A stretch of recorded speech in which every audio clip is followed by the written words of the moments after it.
Welcome to my YouTube channel Nomadic Nibbles and Knots. As an aspiring travel content creator, আমরা মাঝে মাঝে লো ক্রিয়েটিভিটির সাথে ভীষণ স্ট্রাগল করি। আমরা ঘুরতে ভীষণ ভালোবাসি আর তার সাথে ভালোবাসি সেই এক্সপিরিয়েন্স সবার সাথে শেয়ার করে নিতে। Budget 2026 came out. এতে কিছু ভালো জিনিস হবে আর কিছু ক্ষেত্রে আমাদের পকেটের ওপর ইম্প্যাক্ট হবে। তো দেখে নিই বাজেট 2026-এ কি চেঞ্জেস গভর্নমেন্ট এনেছে আমাদের জন্য। এখানে একটা জিনিস আমার ভীষণ ভালো লাগলো, সেটা হচ্ছে প্রথমবার ইন্ডিয়াতে অরেঞ্জ ইকোনমি আসতে চলেছে। গভর্নমেন্ট দেখছে যে চারদিকে সোশ্যাল মিডিয়া কন্টেন্ট ক্রিয়েশনের কাজ এত বাড়ছে, এই কারণে 15,000 স্কুল আর 500 কলেজে কন্টেন্ট ক্রিয়েশনকে একটা আলাদা স্বীকৃতি দেওয়া হয়েছে। কন্টেন্ট ক্রিয়েশনের জন্য ল্যাবের প্রস্তুতি করানো হয়েছে। এছাড়া গার্লস হোস্টেলের সংখ্যা অনেকভাবে বাড়ানো হয়েছে, যাতে হায়ার এডুকেশনের ক্ষেত্রে মেয়েদের সংখ্যা বৃদ্ধি পায়। এবার দেখি ট্রাভেল ইন্ডাস্ট্রিতে গভর্নমেন্ট কি পরিবর্তন এনেছে। ট্রাভেল গাইডদের জন্য 12 উইকসের একটা ট্রেনিং প্রোভাইড করা হবে। কারণ আমরা যখন কোনো ট্যুর গাইড বা ট্রাভেল গাইডের সাথে বা কোনো ট্রাভেল এজেন্সির সাথে যোগাযোগ করি, অনেক ক্ষেত্রেই কি হয়, আমরা ফ্রডের এক্সপিরিয়েন্স হই। তো সেটা যাতে বন্ধ করানো হয় তার জন্য গভর্নমেন্ট এই ব্যবস্থা নিয়েছে।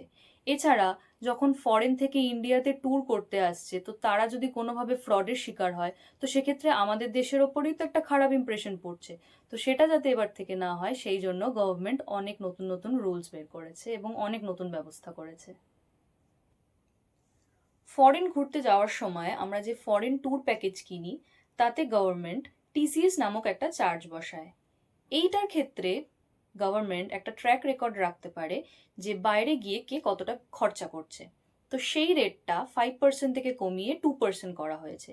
এছাড়া কোনো স্টুডেন্ট যদি এডুকেশন বা মেডিকেল পারপাসে বাইরে কোনো টাকা পাঠায়, সেই রেটটাও 5% থেকে কমিয়ে 2%-এ নিয়ে আসা হয়েছে। এছাড়া পার্সোনাল প্রোডাক্ট কুরিয়ার করার জন্য বা বাইরে থেকে কোনো গুডস ইন্ডিয়াতে ইম্পোর্ট করানোর জন্য যে ট্যাক্স আছে, সেটার রেটটাও 20% থেকে কমিয়ে 10% করানো হয়েছে। This budget also have plans for 7 brand new high-speed rail corridors stretching nearly 4,000 kilometers. এই প্রকল্পটা আমাদের মধ্যবিত্ত ঘরের জন্য একটা ব্লেজিং বলা যেতে পারে, কারণ আমরা যারা মেনলি ট্রেনে ট্রাভেল করি, ফ্লাইটটা আমাদের কাছে একটা এক্সপেন্সিভ অপশন বলা যেতে পারে।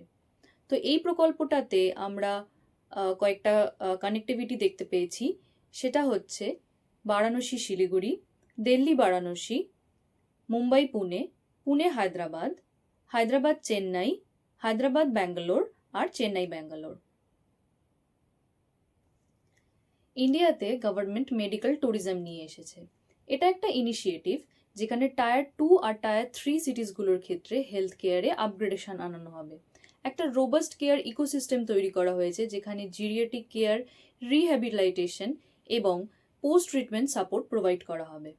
ইন্ডিয়ার ফার্মাসিউটিক্যাল এবং বায়োফার্মা ক্ষেত্রে বায়োফার্মা শক্তি প্রকল্প নামে একটি প্রকল্প আনা হয়েছে, যেখানে মেনলি ফোকাস করা হয়েছে বায়োলজিক্স এবং বায়োসিমিলারের ওপর, যেটার দ্বারা ক্যান্সারের ট্রিটমেন্ট প্রোভাইড করা হবে।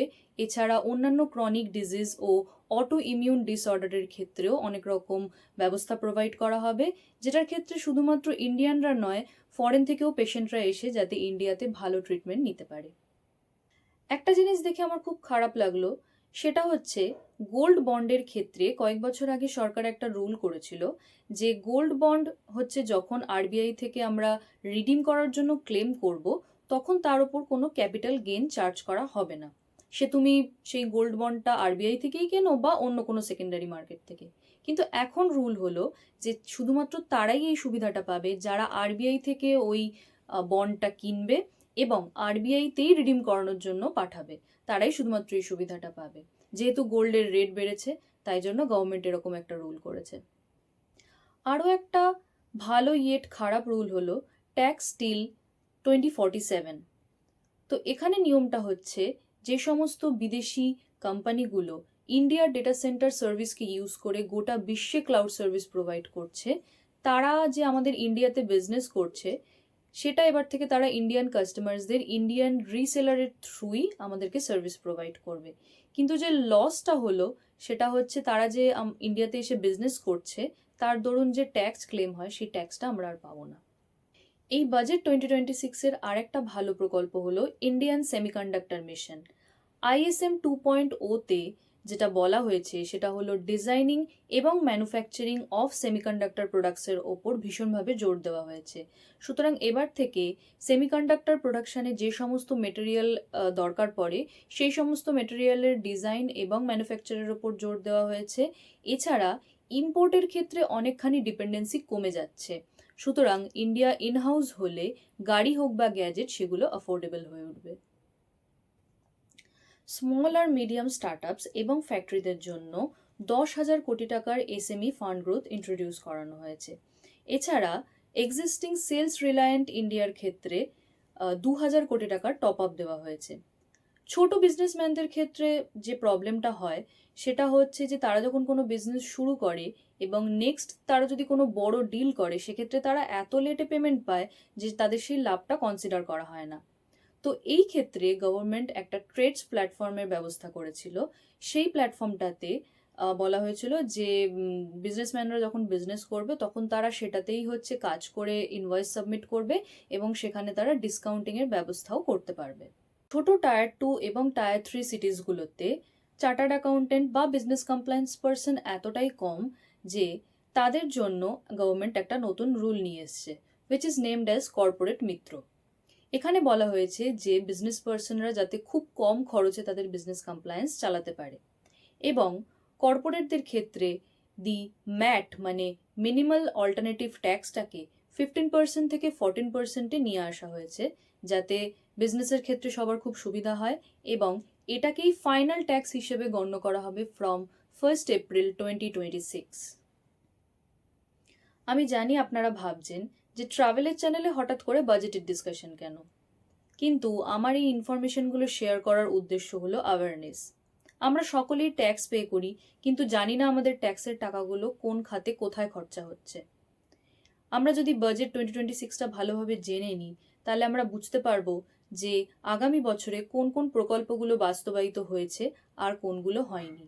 সেই বেসিসে ভোটের সময় আমরা গভর্নমেন্টকে প্রশ্ন করতে পারবো এবং তাদের থেকে জবাব চাইতে পারবো। আজ তাহলে আসি, আবার দেখা হবে পরের কোনো ভিডিওতে। আমার এই ক্ষুদ্র প্রয়াস যদি ভালো লাগে অবশ্যই সকলের সাথে শেয়ার করবেন এবং কমেন্টে জানাবেন কেমন লাগলো। আর এই ভিডিওটা করার পেছনে আমার একটাই উদ্দেশ্য, যাতে আমরা সবাই মিলে এই বিষয়ে অ্যাওয়্যার থাকতে পারি।